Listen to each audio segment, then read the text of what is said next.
Welcome back, everyone. Toyshiz here, and I am back yet again to give you guys another fresh look, courtesy of my friends over at Super 7. And today, it's haunted here in the old studio, right? Because, just the shadow of my former self, don't you think? yeah, well, there's some camera tricks for you. You got this guy, Starscream. The ghost of Starscream is haunting the place. And we're totally going to check him out because he's part of the new Transformers Ultimates. We've already taken a look at Tron. We've taken a look at Optimus. And here's old Starscream. And yes, you can see he's got that really nice packaging. Over and over, we talk about the packaging. Packaging's great. Ships him well. Starscream on one side. You got the cool 80s grid pattern. You got this symbol right here. And if you didn't know what this is, smack yourself. But then you can also say that, yeah, he's a Decepticon. Or he was a Decepticon. Ultimates at the very top of the box. And, of course, this is a slipcase within a slipcase. Because there's old Ghost of Starscream. I'm probably going to just say Starscream. It's like saying the Batman Who Laughs, right? The Ghost of Starscream. And he comes with a couple accessories. You got the figure right there. You got the tech specs on the back. Shows you everything. All of those should be blank.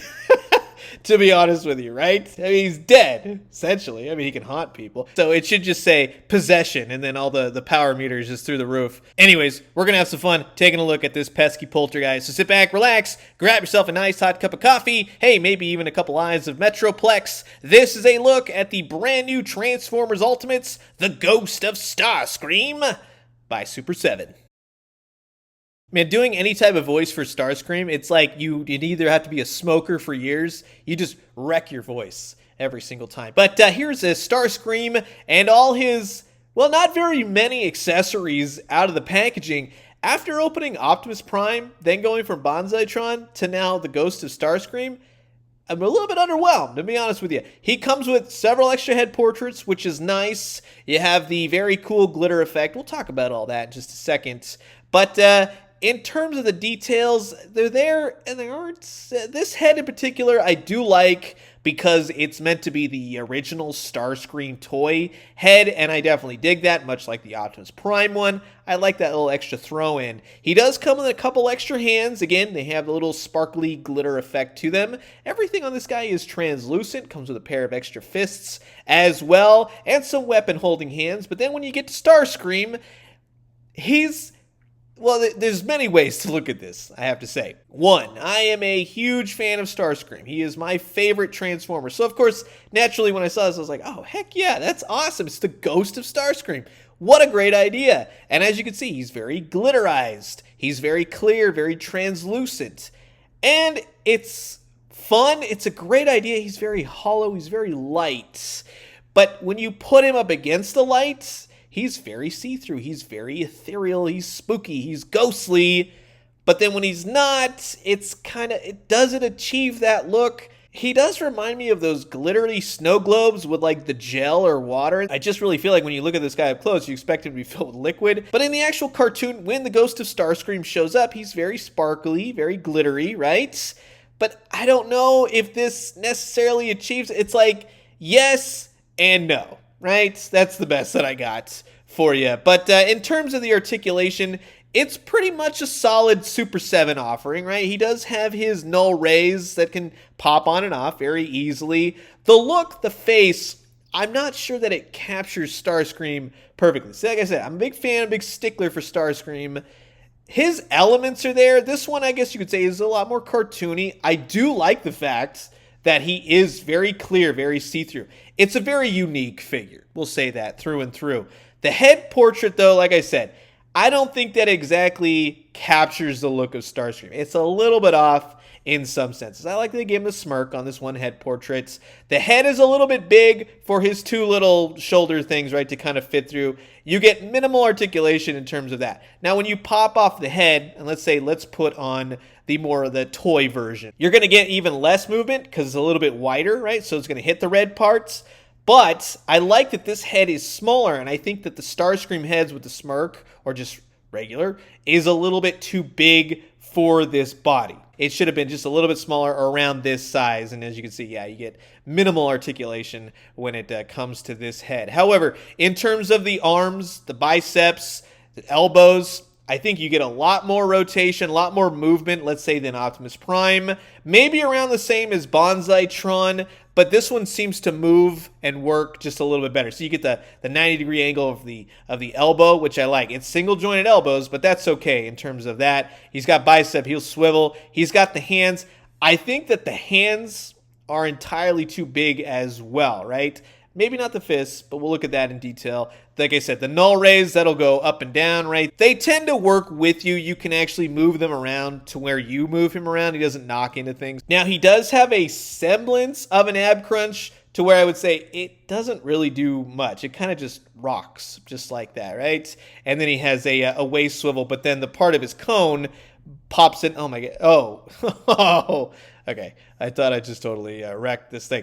It has, the wings will pop out, though nothing broke, so we're good on that. It just kind of freaked me out. Anyways, yeah, this little part right here will knock into like his waistband right there. So yeah, you don't get much movement out of that. Much like Optimus Prime, the crotch piece is rubberized, so it will work with you. It blends nicely. That's a great design too. I didn't even know until I started moving him. I was like, oh, that's pretty cool. The legs will go up about that much. He's got single jointed knees and nothing spins. The feet, they'll go down. Not much movement there, and nothing like that it'll rock to and fro. So yes, it is more of that minimal Super 7 articulation. The wings can pop in and out. They're not loose. I guess you run the risk of when you move his arms a certain way, they'll push the wings out of his back. So there you go, just to keep that in mind. But in all honesty, he's not my favorite of the bunch. And like I said, with the hands, right, I think they're entirely too big. Yes, they're all the correct hands. Like, I love an outstretched hand,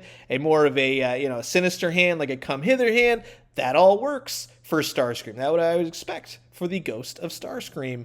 But yeah, with the outstretched hand, I think they're just entirely too large. They're almost like a cartoony, like Sonic the Hedgehog, Mario, where they put the gloves on kind of thing. That's what it really reminds me of. Now, he does come with gun holding hands, trigger holding hands, but he doesn't have any weapons. But let's use Bonsai-tron's weapon. And again, much like his hands, you can't hit the triggers on the guns at all. And speaking of which, let's say in terms of the height comparison with the other figures we've already looked at, in keeping with what they said and keeping the scale and everything else, yeah, Starscream, the Ghost of Starscream, fits in perfectly with Bonsai-tron and Optimus Prime. Now, in terms of comparisons, we can look at the original Starscream toy. Of course, he's different than his cartoon counterpart, which again, I would say this is mostly the cartoon version, the Ghost of Starscream. That's my favorite Ghost of Starscream. I mean, he kind of showed up at Beast Wars. You know what I mean? Like, he kind of shows up. They always kind of do. Like, I think one of my favorite iterations, too, is the Transformers Animated, when they did that for bringing him back. He wasn't really a ghost. You get what I'm saying? It's just fun. I like Starscream a whole heck of a lot.